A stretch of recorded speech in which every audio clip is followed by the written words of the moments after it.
Hello and welcome to the video, and today we're going to be talking about a pure damage build.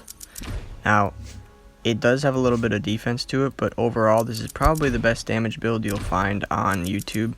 I've seen a lot of one-shot builds and they don't really show the modifiers if they're in Mayhem 3, so they're just kind of a bust for the most part.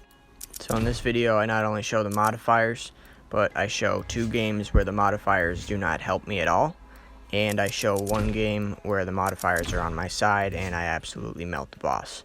Just for reference, for when you see other one-shot builds and they do the same thing, mine will kill it faster.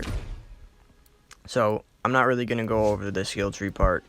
Pretty much just copy and paste it. I don't want to explain all of it, that's ridiculous.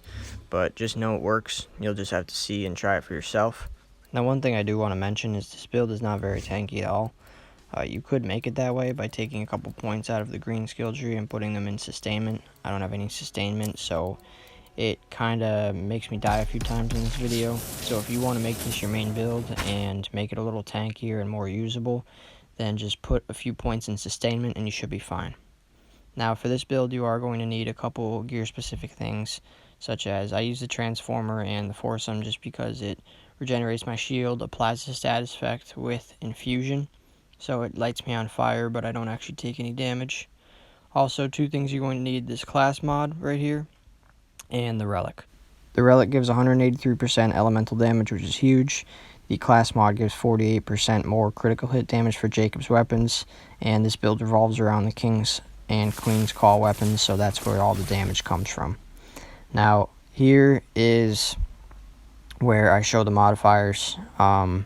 I do get 25% extra gun damage, but enemies also have 45% more health, so that kind of evens out.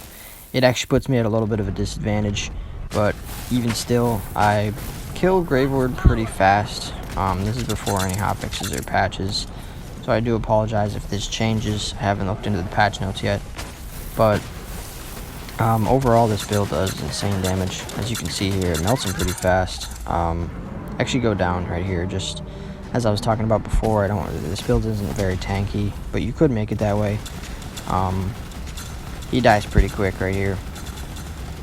So that's the first boss that the modifiers actually hurt me. The second one, they hurt me a little bit more because I don't get any extra gun damage.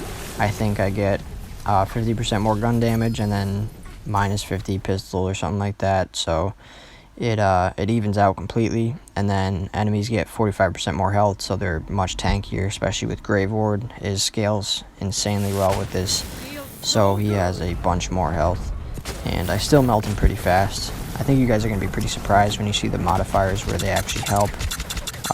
He dies in literally seconds, like probably 5 seconds. It's insane. So if you're going to compare this build to another YouTubers, compare it to that one, because most of these people just use modifiers that help them out greatly just to make a good video. Take that with a grain of salt, because, you know, unless they're showing it, there's no way of you actually knowing how good the build is. In this scenario, I show both.